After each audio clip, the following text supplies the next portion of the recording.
नमस्कार, मी Kritarth Mankar, roll number 57, BMS first year, Bhausaheb Mulak Ayurvedic कॉलेजचा विद्यार्थी आहे. आज आम्ही रोल नंबर 56 to 60 आहार या विषयाबद्दल विस्तृत माहिती सांगणार आहोत. आमचे मार्गदर्शक HOD doctor Madhusudan Gupta sir, associate professor doctor Leena Karande ma'am, assistant professor doctor Vaishnavi Ketkar ma'am आहेत. आहार म्हणजे आहार येते गलात अध नियते इति आहार. जो पदार्थ गळ्याद्वारे गिळला जातो त्यास आहार असे म्हणतात. सर्व प्रकारच्या खाण्यापिण्यातील पदार्थांमध्ये गिळण्याची प्रक्रिया ही समान असते. त्यामुळे अशा सर्व पदार्थांना आहार असे म्हटले जातात. आहाराचे कार्य व महत्व. श्लोक. प्राणाः प्राणभूतानां अन्नं लोकाभिधावति वर्णप्रसादः सौस्वर्यं जीवतं प्रतिभा सुखम तुष्टिः पुष्टिः बलं मेधः सर्वं अन्ने प्रतिष्ठतम. अर्थ. वर्णप्रसादता मनाची प्रसन्नता, इंद्रियाची प्रसन्नता, व्यक्तिमत्व, शारीरिक तथा मानसिक संतोष, शरीराची पुष्टी, बल, मेध आदी शरीर तथा मनस्वभाव हे सर्वस्वी आहारावरती अवलंबून असते. थँक्यू. आपण विविध प्रकारे आहाराचे वर्गीकरण केलेले आहे. आयुर्वेदामध्ये चिकित्साच्या दृष्टीने आहाराचे 3 प्रकार सांगितले आहे. दोषाचे शमन करणारे द्रव्य, दोषाचे प्रकोप करणारे द्रव्य आणि स्वस्थ हितकर द्रव्य. स्वरूप भेदाने आहाराचे 2 प्रकार सांगितले आहे. सेंद्रिय द्रव्य ज्याच्यामध्ये चेतना असतो आणि निरेंद्रिय द्रव्य ज्यामध्ये चेतना नसतो. उत्पत्ती भेदाने आहाराचे 3 प्रकार सांगितले आहे. जांगम म्हणजेच प्राणीजन्य, उद्भिद म्हणजेच वनस्पतीजन्य आणि पार्थिव ज्यामध्ये जांगम आणि उद्भिदचा समावेश होत नाही. प्रभाव भेदाने आहाराचे 2 प्रकार सांगितले आहे. हितकर द्रव्य आणि अहितकर द्रव्य. रसभेदाने आहाराचे 6 प्रकार सांगितले आहे. मधुर, आम्ल, लवण, कटू, तिक्त, कषाय. आहार हे नेहमी षड्रसात्मक राहिले पाहिजे आणि त्यामध्ये मधुर रसाचा अधिक्य झाले पाहिजे. कारण मधुर रस हे धातूंची वृद्धी करतो आणि शरीराला बल प्रदान करतो. तत्र त्या मारुते धन्यते त्रयस्तिकदाय कफ कषाय तिक्त मधुरा कषाय तिक्त म्हणे तू कुरवते. वात वाढल्यास आपण मधुर, आम्ल, लवण रसाचे सेवन केले पाहिजे. पित्त वाढल्यास आपण कषाय तिक्त मधुर रसाचे सेवन केले पाहिजे आणि कफ वाढल्यास आपण कडू तिक्त कषाय रसाचे सेवन केले पाहिजे. गुणाच्या दृष्टीने आहाराचे 20 प्रकार सांगितले आहे जे की गुणवादी गुणप्रमाणे आहे. पंचभौतिक प्रकारे आहाराचे 5 प्रकार सांगितले आहे. पार्थिव, जलीय, अग्नेय, वायव्य आणि आकाशीय.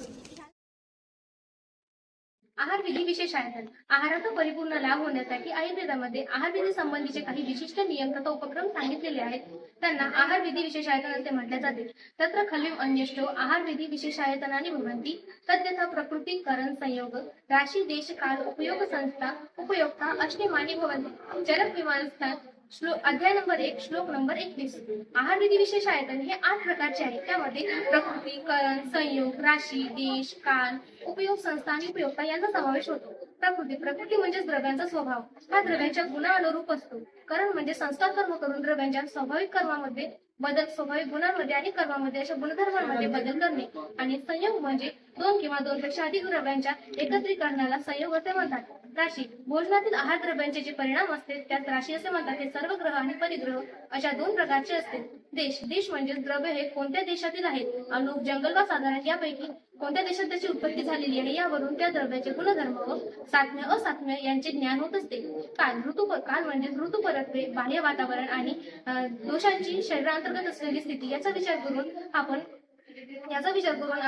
आहार ठरवला जातो. उपयोग संस्था म्हणजे भोजन ग्रहण करण्यासंबंधीचे जे पण नियम दिलेले आहेत, जसे की जेवताना बोलू नये, फार जलद गतीने जेवू नये, यांना उपयोग संस्था असे म्हटले जाते.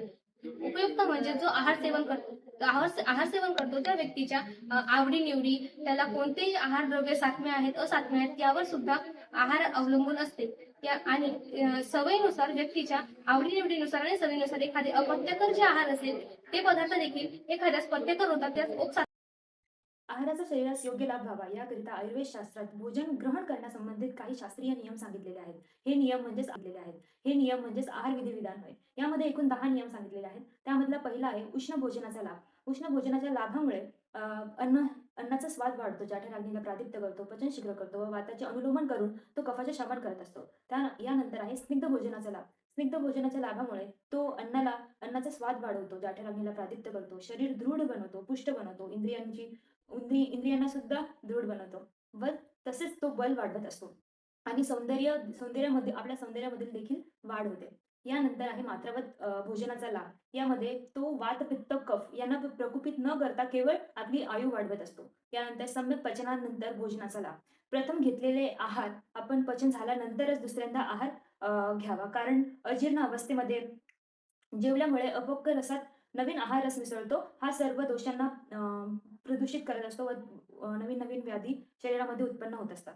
यानंतर यानंतर आहे वीर्य अविरुद्ध भोजनाचा लाभ. यामध्ये ज्या द्रव्यांचे वीर्य परस्पर विरोधी आहे असं अन्नाचे आपण भोजन करू नये. यानंतर इष्टस्थानात भोजनाचा लाभ. यामध्ये मन प्रसन्न राहते व मानसिक विचारांपासून आपण प्रभावित होत नाही. त्यानंतर अतिशीघ्र भोजनाचा लाभ. भोजनाचे जे दुष्परिणाम आहेत त्यामुळे अन्नकण हे नासिकादी छिद्रामध्ये प्रविष्ट होऊ शकतात व अवसाद निर्माण होतात. यानंतर अविलंबित भोजनाचा दुष्परिणाम. यामध्ये जी क्लिनिकल ॲस्पेक्ट्स ऑफ आहार. ज्या आहारामुळे शरीरामध्ये धातू साम्य टिकून राहते व त्यामुळे शरीर प्राकृत राहते त्या आहाराला हितकर आहार म्हणतात. जो आहार धातू वैषम्य निर्माण करतो त्यास अहितकर आहार म्हणतात. हितकर आहार दोष, धातू व अग्नी यांना संतुलित ठेवतो, तर अहितकर आहार अग्निमांद्य, दोष प्रकोप व आमनिर्मितीस कारणीभूत ठरतो. योग्य मात्रेत व योग्य वेळेस घेतलेला आहार जाठराग्नी प्रदीप्त ठेवतो, परंतु अतिभोजन व विरुद्ध आहार घेतल्यास अग्निमंद्य होतो. अग्निमंद्यामुळे अन्नाचे पूर्ण पचन न होता आम निर्माण होते. या आमामुळे अजीर्ण, अरुची यांसारखे रोग निर्माण होते. मधुर, स्निग्ध व कफवर्धक आहाराचे सतत सेवन केल्यास मेदधातूची अतिवृद्धी होऊन स्थूलता, मेदरोग निर्माण होते. या उलट पथ्य आहार घेतल्यास जाठराग्नी सम्यक राहते. दोषाचे संतुलन आहाराचे सतत सेवन केले